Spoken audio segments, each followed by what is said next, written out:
Okie dokie. Today, again, we're looking at the means by which individuals can influence law reform, including petitions, demonstrations, use of court, role of media, and social media. But we're just going to focus on demonstrations today.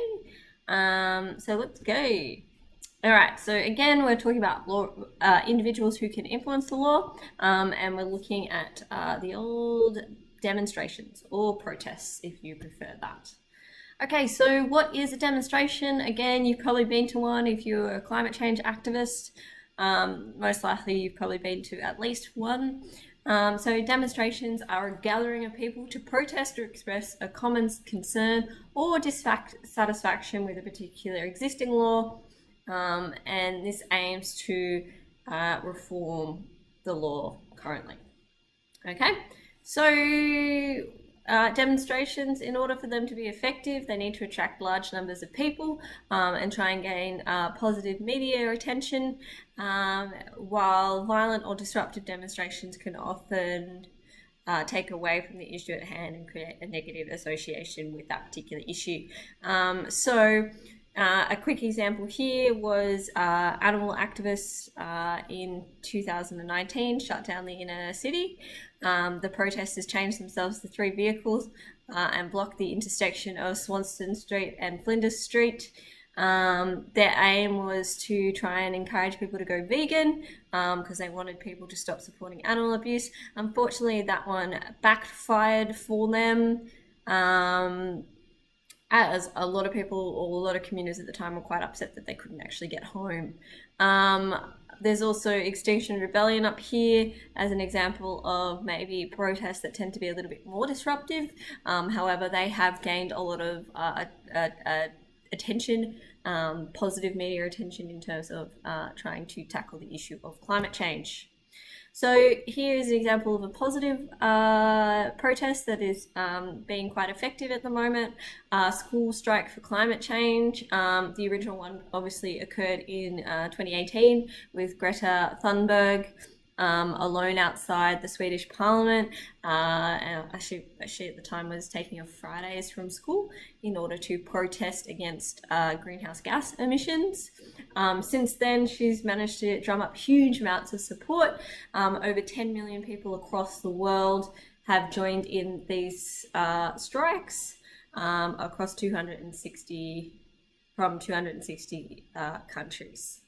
In Australia, the movement is called School Strikes for Climate Change, and you can hop on their website and see what they do. So they advocate for student-led, grassroots, and non-partisan and inclusive change.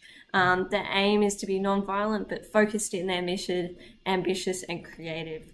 And they've got a number of demands, clear demands here: 100% renewable energy, fund a just transition and job creation for all fossil fuel communities, and ensure that there's no new coal, gas or oil projects, including the Adani mines. They've got very clear aims with their protests, and they are school students of all ages, race, gender and backgrounds, and they're trying to unite, or they're trying to be united as a concern for the environment.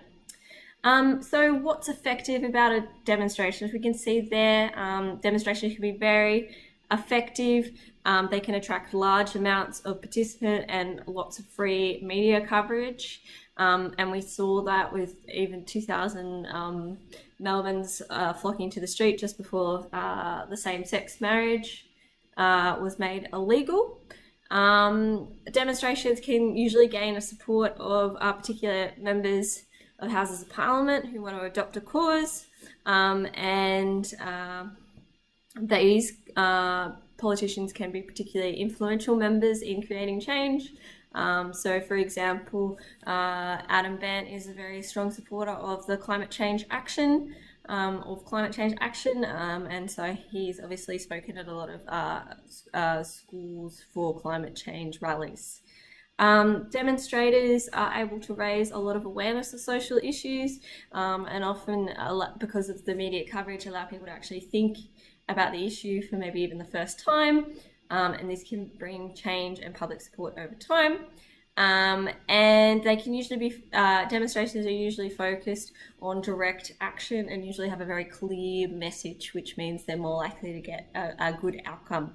Some of the problems with demonstrations in law reforms, as demonstrations often can be inconvenient for regular members of the community who aren't participating in it. It can harm their credibility. Sometimes demonstrations can also become violent, which was seen with some of the anti-vax protests in the last 2 years, where we saw quite a few riots break out in regards to anti-vaccination. Demonstrations are time-consuming and difficult to organise, and attendance can actually be really affected by things such as the location and weather. So it needs to be somewhere centralised if it's going to happen, and if it's raining, that can even be a problem with attendance. The other weakness of demonstrations is sometimes they're a single event, which means they may not generate enough ongoing support for an issue. So in order for protests to be effective, they need to have continuous, or they need to be continuous in order to create change.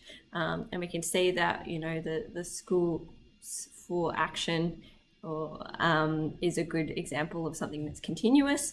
And demonstrations that are about something that the Commonwealth Parliament or the state government cannot change will be less effective. So, for example, protesting the Roe versus Wade overturn in the US this year, against anti-abortion laws in the US is less effective in Australia, as we don't have the ability to make any kind of legislative change. However, it does bring awareness and attention to the issue. So that's it in terms of protest.